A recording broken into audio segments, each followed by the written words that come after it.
Welcome to another episode of BG Review. So today we're looking at another game that I got sent in Discord by Breb. So if you wanna, have me take a look at your game, give some feedback, check the info in the description below. Be sure to join Discord and just post your game there. Anyway, this game is only 15 minutes long. Apparently there are some hiccups in here.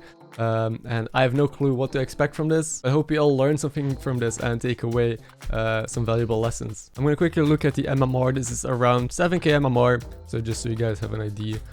This lobby does not have beasts, demons, pirates, and elementals. So those are all missing. Oh, he wrote stuff below here. I like that he's giving feedback. I know Shadowwalk is the best choice, but I really don't like playing, so I decided it's actually not that good here because there's no beast. So with Shadowwalk, you kind of want beast in, but Shadowwalk was nerfed in the sense that it does not get offered anymore in beast lobbies. So I actually think not taking Shudder here is fine. I think Alakir is a decent tempo hero. The other options were pretty bad anyway.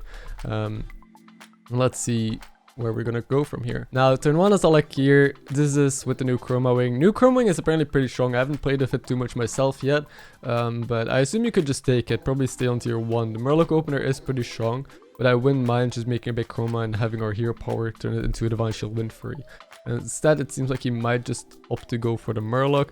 If you plan on leveling next turn, you should definitely take the 2 free. So if you stay down, I guess you could do this and freeze this. But I don't think he freezes. So in that sense, I think I would have preferred the 2 free Murloc. Of course, I would have actually taken the dragon here. I do like that he also seemed to have edited his video a little. That makes my life a whole lot easier. So this turn, I assume you'll level. That's why you made this play. Unless you're gonna take this pair. There's also a token in the shop, so you could just Chief Curve this. Does take the pair, so I to freeze for the token, and then I guess just level next turn, buy, sell, level. Or roll here, and then gets, rewarded for the roll, but I don't know what you would roll for. If you roll for the triple, it's still awkward, you can't really take it. So I would actually just freeze for the token there, because it makes everything way cleaner. Double Tavern Tipper, this dude has a good opener, and it seems that we will lose to this. Or tie, never mind, we got a tie. Still got our health. But yeah, the 1 for Murloc is usually pretty baity in this situation. You probably just buy the pair on the token actually, instead of leveling just because you hit this. And suddenly our board looks pretty good. We got 2 pairs, still got a coin, so our double level turn is also going to be very clean. We can sell this double level on 7 gold, so probably warrior curve. Just need a good shop next turn. And he's scouting his opponents, he's checking out what the Reno is doing, also still staying on 1. Got Chroma double whelp, so he clearly got the memo of what the meta is like right now. Which is just kind of getting the tier 1 dragons and then leveling very quickly. Also, I think this is a Mac lobby, but I assume this is the patch where Greasebot is already removed. Maybe it's from before that, I'm not 100% sure. I also like his card back, I have no clue what it is. Now anyway, this shop, no triples, no other tokens, but we just take the 2 strongest cards. Actually, you should have taken a Murloc here. I have no clue why you take the gem instead of the 2 free Murloc. You have 2 Swamp Strikers on the board. This thing gives, there's a 2 free, it gives +1 attack to both, and a +1/+1 to one of the Murlocs. This gem is it free one that only gives +1/+1. I guess he's holding a gem, he's thinking maybe of saving it until you hit like a brute on tier 3, but I think that's too far in the future. I definitely would have taken the Murloc here, because I don't really see that much upside to taking this ever over, well, just the 2 free. So we win the fight, we're still doing pretty well, we're still in a really good spot as well. No triple here, but this is a turn where we have to double level, so we coin and just level twice. Yeah, I'm happy that he knows the curve. And we're still, even though some decisions could have changed a bit, we're still in a decent spot. Like, we're still stronger than most opponents, it seems. We also have a tempo here power and 2 pairs lined up that we could potentially triple into scaling and direction from which we can snowball. Ticketas went to tier... Oh, he tripled into a 4 drop. Has a super early... He has tier 4 already as well. Tripled into super early, what's it called? Brute. Still winning. It's turn 5. Next turn, I guess most of the time you'll level again unless you have a really good shop. Maybe that's why you're still holding the gem. That is a pretty good shop, but depending on who your next opponent is, I'd love to check out our next opponent first, because if they're leveling as well or if they're not strong, I just push a level here. Staying out for Bronze Warden is kind of whatever, because... Well, it's a decent card, but we still have 2 pairs. I would rather level and find stronger 4 drops or find triples into higher tiers than just pick up decent tempo units here, because we are already strong. We're Alakir, we are clearly already beating opponents. And then we get 2 triples in 1 roll. That is what you like to see. These are definitely 2 6s. Two 5s or two 6s, but knowing that Kulbors are in the lobby, knowing that Naga is in the lobby, I think tier 6 is just pretty good. There's no beast, so tier 5, there's no Mama Bear, no Crocolisk. I think we just freezes, buy the token, and just go from there. And he does that. He freezes 2 of the triples and buys a token. And then I think we just take 2 6s. If you have 2 triples lined up, it is very often better to take 6s than 5s for another reason. If you're strong at least. That is, a lot of 6s need like multiple tools to snowball. So a single Atissa is not that good. A single Argazoa, not that good. Right? A single, most of the 6 drops is pretty good, but it's not as explosive as hitting like 2 pieces. Imagine if you hit Argazoa and Atissa, or double Atissa. Or even Dragon sucks, right? But if you hit double Caligos or Kalak Nadina, suddenly it has potential. So if you have 2 triples like this lined up and you're still healthy, I think taking 2 6s is almost always correct because the snowball potential is insane. Well, if you take a 5 and a 6, of course, that is, you know, gonna limit yourself, because then you could hit like a random tempo 5 and a good scaling 6, and then your first place potential goes down by a lot. Here, these options are, yeah, this is why I wouldn't take a 5 here. I think, I'm not sure if he checked the tribes or if he thought very long about what he could hit, but tier 5, you can hit Bran and try and go Murlocs, but I mean, again, we have too much potential to do that here. I wonder if he takes a second triple as well into a 5. I hope not. Please, I hope you go for a 6. Takes Razorgors for the tempo, because Crypt and Myrmidon, you have no scaling for that. Kangor kind of sucks. I guess Razorgor does something at least, but he's gonna freeze, it seems, for the other triple. Wait, he cycles his Murloc. Oh, now it's Arc. Okay, it takes another Tad, of course, you know. Tad into Lookout into Tad, that's how it works. I wonder why he's cycling so much. He might want to buy the Bronze Warden. Okay, that makes sense. The only issue is he's gonna waste money. So this turn, he should have, like, he has 50 seconds still. You gotta remember, if you have like over a minute of time, take your time. Like, try and figure out, how do I not waste my money here and make things work cleanly? Do I take 5s or 6s? Because he started the turn and instantly took a 5. It was a decision that he clearly like made already at the start. But you have time to chill, because now I would like selling something for Bronze Warden to get more scaling onto Razorgor, but you waste the gold then. So maybe it wasn't worth cycling all those Murlocs. So yeah, you're a bit weaker now because you don't play Bronze Warden instead of something on the board, and you get less scaling onto the Razorgor. So small details. Also, Razorgor should be in first because it's gonna be bigger than the Murloc here. Overall, we still seem pretty strong. We're still winning this fight, and we're taking a 6. So anything can still happen. This game is still just getting started. It's turn 8, 10 gold. And we are facing Reno. Now, I would love to see what Reno's up to as well before we make a move, like scouting first. But we're just gonna take it and see what it is. And here we have Buster, still one of like the biggest spikes that you can have in the game. Buster comes is still pretty good. Urgozoa, we don't really have any synergy with, but I guess it leads to, you know, Naga discovers. And Nadina, we do have some dragons, but dragons is really bad. Nadina just shields our Razorgor now, and that's about it. So it's actually a tough choice. I'm not 100% sure what you would take here. Buster is good, also especially with Alakir, because you can have a Windfury Macaw on top, like at the front of your board. But there's no Macaw, there's no beast in this lobby. So I would assume Buster is worse here. We also have 0 mechs. And we're pretty strong, so I'm actually not 100% sure. I think it's either Urgozoa or Buster. And I'm leaning more towards Urgozoa, because I think Urgozoa has more snowball potential, and we might just level to 6 next turn. We're still on 37 health. We're pretty strong-ish, I would say. And we have a lot of gold in the hand, a lot of econ, so I would just slam the Urgozoa here next turn, think of leveling. Oh, and he took the one option I wouldn't take.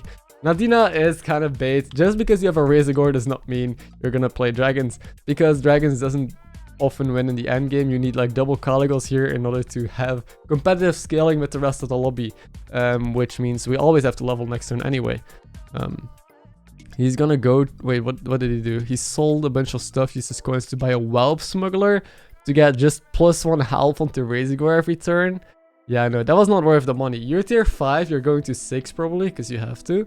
So spending all your econ on buying a 2-drop here for like 1 extra health, and then maybe in the future a little bit more extra health, not worth it. Your money is worth way more in this stage of the game. I think I would rather keep it to hopefully get, you know, something better next turn. Still winning our fight, like I mentioned, we're pretty strong, so we should level always this turn. It takes Murazond, which, I mean, they had dragons, but bad dragons. And there's a ghost, so there's no more damage cap as well. Now, yeah, this shop, you can't really do much with it. Gonna end up selling the Naga. I don't think Reef Explorer is valuable either. He does level. I like that a lot. That's Emissary. Okay, not bad. I guess he's just selling the Murals on again, right? Because he just bought the Whelp Smuggler. So that's why I don't like the Whelp Smuggler. Like, you're too board locked anyway. And he freezes. Wait, I froze here because I was really hoping to discover a Greaseball. Oh, this was still in Greaseball meta. But I mean, so he just wanted to play Reef Explorer into Greaseball. I mean, I think you have double Bronze Sword, and that is a line you could take in this position. But why did we pick up the Nadina then? If we were hoping to be strong and pivot into max anyway, we should have taken Buster then. I don't think I like this line too much. I think we have to double down on just the decision that we made and go from here. Oh wow, this is Sarah got golden promo, golden Targosa already. This is pretty early. They're pretty strong. And yes, we will lose. We will take a lot of damage because damage cap is lifted. Maybe we could face the Ghost if we get lucky. We could because we're in the bottom 3. And we face Rarran instead. A lot of people are 6 already. And now, yeah, you just want to roll. I guess maybe for a brand, maybe for Kaleg. I don't even know if you want Kaleg anymore. But we're in a very tough spot. And we'll just have to see what Bob offers us. I guess Manted Queens. Our endgame is probably going to be Manted Queen, maybe a Saphin. I think we have to try and go Scam Comp now. Took a module, I'm not sure why. I think maybe I should have put down more tribes first to guarantee max, but I don't know. No, I think you're just getting baited because Greaseball is strong. That doesn't mean you have to go all in on it every game if you're not getting offered, you know, if you don't have a deflectable already on your board or other stuff, right?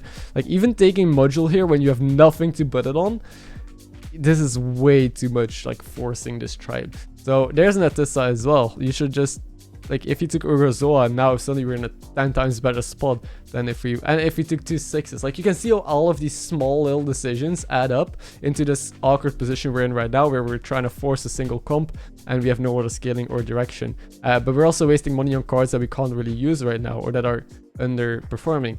They skipped the Atissa. I mean, obviously Atissa doesn't do that much on this board. There's Buster again. Again, if you took the other Buster from the triple, we would have been way better off. Nadina is just kind of sitting here. I think if I chose a tier 5 Naga from the previous Discover and took this Atissa, I might have saved the game. Yeah, probably. Exactly. I think you pivot, or you're tunnel visioning too much into max. Or too much into Grease Body with this board. But I think, again, you shouldn't have taken a 5 there. But if you took the 5 Naga and then Atissa, in hindsight, that would have been a whole lot better, of course. And now this time we kind of just rolled, did nothing. And I don't know what he's rolling for because, well, we didn't pick up anything. We skipped multiple different 6 drops. We skipped a 6 like Atissa, we skipped Buster, we skipped all of these cards that, you know, normally are pretty good when you're on 6 and you want to snowball. So I'm not quite sure what we're looking for here on 6 and what we're rolling for if we're skipping all of it anyway. Is it just Greaseblood? I'm wondering. And if it's just Greaseblood, then what are we gonna do if we don't find it? But again, I think we have to go into Scam Comp. I think we have to find our own Saphin here, our own Manted Queens, and then try and go with that. Oh, there's a Saphin. There's another Buster. The game is trying to tell us something. But I would take the Saphin at this point. Takes... Wait, you're taking a really bad dragon. I don't like just buying a dragon because it's a dragon. Because it's a wasted money. Again, we don't have any scaling for it. This is just going to be a free 6 on the board. Here we got Dark Ace Elders a bit late. What are the other options? The Murloc, useless, and then Uther. Probably Uther. It's like the only valuable card out of these if you want to try and stay alive. You could use it on the module, or if you find 4 Reaper, you know, make a big cleave on the board all of a sudden. So you gotta look at your outs and ways that you can live and stabilize. Took Uther, I like that. Could use it on Bristleback Knight if you want. It's a bit of a spike. It's gonna fall off soon. It's gonna be relevant for 1 or 2 more turns, and then the stats are suddenly not worth it anymore. But slowly you can see that we're in a really bad spot. This Arthur made us, again, it's like a tech card maybe to remove some shields. That's about it. And I guess with the Wind Fury, you know, it's not horrible. It's a mini cleave. And the module is still sitting here just quietly in our hand doing nothing. And now we're facing someone with, well, 4 Pumbas, Golden Banner board, Trolga, and then just 2 Divine Shields. It's a pretty interesting board, not gonna lie. Archimedes did its job and did remove 2 shields, so I like that a lot. But yeah, our stats can't compete with this. We're gonna take another hit. And are we dead? Oh, it's 2 off. Okay, so we got to maybe come back. We could still face Ghost, although I would... Oh, wow, okay. No one died here. We are ghost bugged. Okay, so we've been in the bottom 3 for 3 turns in a row. This is called the ghost bug. Normally, you should have faced the ghost by now, but I think this is a rare case. I forgot how exactly it went, but there is a way that you could drop down in bottom 3 and just never face the ghost. But yeah, I don't remember the details, but it seems like that's what's happening this game. which has been the game since the launch of it as well. I don't know. This game seems kind of doomed. It's kind of lost right now. We found a mackerel. I mean, he's getting pretty baited. Even though mackerel is not that bad here, we have a bunch of shields. We can't make it big enough for it to become relevant. Unless we could put this guy on here, which I think he's gonna do. Try and make it a bit bigger. Or you will be down a unit then. That's the main issue. But that way, at least mackerel has a chance of helping you not completely lose. And takes a gem splitter very late. This is the latest gem splitter I think I've ever seen. Nadina first. I mean, you're playing like here, so it doesn't actually make that much sense to put Nadina first here. That's a massive win for Ifo. Yeah, you can see people who actually have scaling and have a board together, they're gonna be able to beat you. So I think this game, the main issue is that we tunnel vision too much from trying to force max. We found Nadina and then we just picked random dragons. We waste a lot of gold buying cards that we can't really use immediately. And we took a 5 and a 6 when we, I think, had way more potential to take 6s. But that's about it. I think this was, you know, you tried to make work with what you had. But I hope the feedback that I gave is going to help you out and it's going to help others out watching this game. Thank you so much for sending this in and also like leaving the text on top and doing the small edits. I think that added to the video and that gave a lot of clarifications. So again, if anyone else watching wants to send in a game, check the info below. Thank you for watching. I'll catch you in the next upload.